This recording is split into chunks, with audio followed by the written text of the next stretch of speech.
M'appelle Jean-Guy Côté. J'ai été, parce que maintenant je suis à la retraite, j'ai été enseignant au Cégep de l'Abitibi-Témiscamingue en théâtre et en littérature. J'ai dirigé les compagnies de théâtre, j'ai fait de la mise en scène, de la recherche en théâtre et j'ai connu Stéphanie Lavoie dans ce parcours de production, création théâtrale dans différents projets. Alors, comme directeur artistique d'une compagnie de théâtre, j'ai dirigé le théâtre du Tandem, j'ai dirigé le théâtre de la Poudrerie, j'ai dirigé un centre de production-diffusion en art de la scène aussi, l'Agora des Arts. J'ai toujours été préoccupé par une intégration des artistes professionnels de la scène à Rouyn-Noranda, en Abitibi-Témiscamingue. Pas exclusivement. J'ai rarement prôner la fermeture de la région aux artistes de l'extérieur. Moi, je crois qu'une symbiose est nécessaire, qu'un échange est nécessaire si on veut se renouveler, si on veut avancer, si on veut.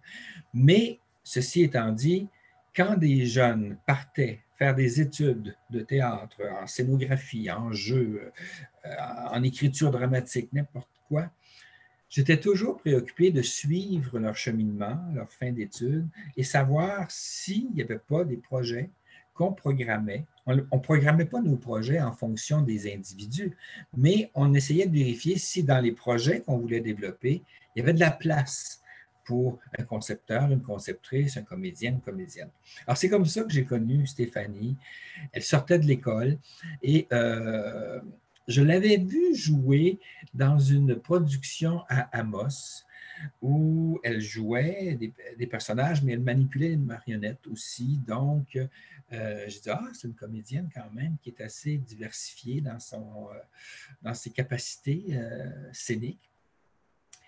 Alors, j'avais développé un projet de lecture de nouvelles d'une jeune auteure de la région, de Rouyn-Noranda, Elisabeth Carr, et on avait sélectionné 3 nouvelles et ça me prenait des lecteurs. Je ne voulais pas qu'on dramatise la nouvelle avec des personnages, je voulais que ce soit une lecture, une vraie lecture, mais une lecture euh, bien dramatisée par un jeu théâtral. Alors, j'ai invité Stéphanie à lire une de ces nouvelles-là et ça a été notre première collaboration. Et ça a été vraiment, vraiment agréable. Donc, je me suis dit, ben, la prochaine fois que j'aurai quelque chose dans nos projets, on va faire appel à Stéphanie à nouveau. Et ça n'a pas tardé. Dans les années où j'ai été co-directeur du Théâtre du Tandem avec Odette Caron, Stéphanie a fait 4 projets, si ma mémoire est bonne. Une coproduction avec le Théâtre de la Bordée de Québec, Apocalypse Akenloops, de Stéphane Toutier. On a fait aussi une création d'une auteure de la région, Jackie Lams, Au pays de l'or bleu. Alors, j'ai fait la mise en scène de cette création-là. On avait eu des ateliers avec 2 marionnettistes géniales. Et parce que, écoutez bien, là, Jackie avait 15-16 personnages. J'ai dit, on n'a pas les moyens d'avoir une distribution de 15-16 comédiens professionnels. Alors, elle avait revu son texte, on avait travaillé avec des marionnettes, des objets. Et donc, j'avais fait appel à 3 acteurs de la région pour la mise en scène, Stéphanie, Alexandre Castonguay et Solène Bernier. Donc, on a travaillé ce texte-là, on a créé ce texte-là avec les 3 comédiens, Valérie Hamelin à la scénographie, Lynn Rioux aux éclairages, Billy Larivière avait composé la musique. Enfin, c'était vraiment une équipe locale, régionale. Et ça, moi, ça me faisait plaisir parce que c'était possible. C'était les artistes qu'il fallait pour cette création-là. S'il n'y en avait eu un qui n'avait pas fité dans le décor, je serais allé le chercher à l'extérieur. Ça, là-dessus, j'ai toujours été clair. Stéphanie avait fait aussi, attendez un peu que je vois, Lentement la beauté, oui, c'était pas une création, c'était une reprise d'un texte qui avait été créé à Québec en improvisation, dirigé par Michel Nadeau, du théâtre Niveau Parking, si ma mémoire est bonne. Et on l'avait repris ici avec, encore une fois, une équipe mixte, quelques acteurs, quelques concepteurs de l'extérieur, de la région, mais aussi Stéphanie, Alexandre, Odette Caron et Stéphane Franche, je pense, étaient dans cette production-là, avec 2 autres acteurs qui étaient de l'extérieur de la région. Ben oui, la conjointe de Stéphane, justement, oui, oui, oui. Euh, L'espérance de vie des éoliennes en coproduction avec le Théâtre populaire d'Acadie. Donc, la pièce avait été jouée à Rwanda, à Ville-Marie et à Caraquette. Et Stéphanie jouait un rôle dans cette production-là avec une équipe d'Acadiens. L'équipe était pas mal acadienne là, pour ce qui est du reste de l'équipe. Metteur en scène, Marc-Alain Robitaille, un concepteur, un directeur d'acteur, un metteur en scène originaire de la région qui vit à Montréal, mais qui avait travaillé à quelques occasions aussi avec le Théâtre du Standard. Alors, c'est comme ça, dans cette perspective-là, que le travail avec Stéphanie s'est développé.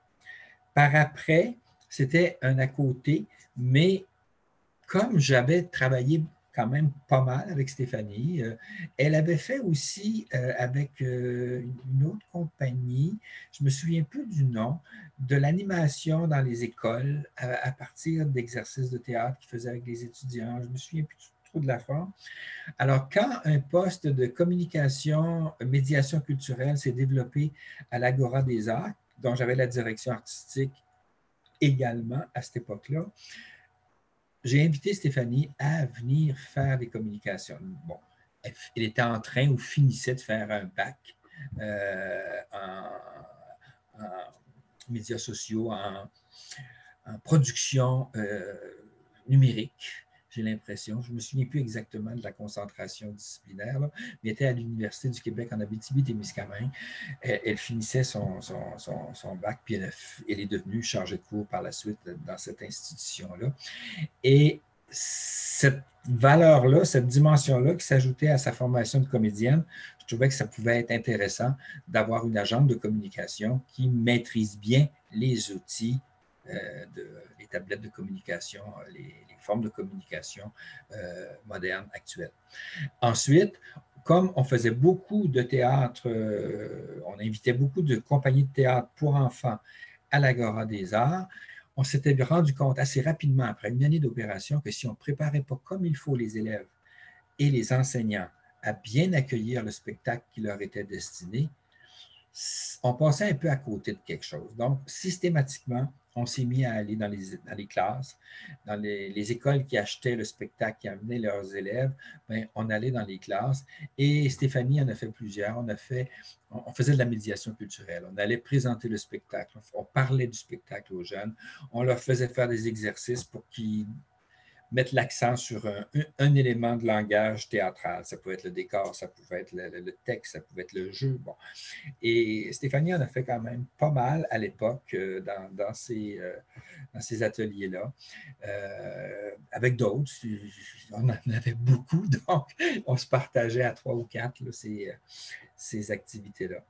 Alors, c'est comme ça que j'ai connu Stéphanie, en espérant que ça a pu contribuer à son implantation, à son intrusion.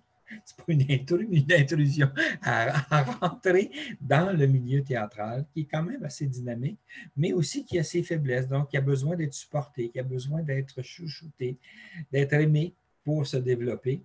Et je pense que Stéphanie y a contribué.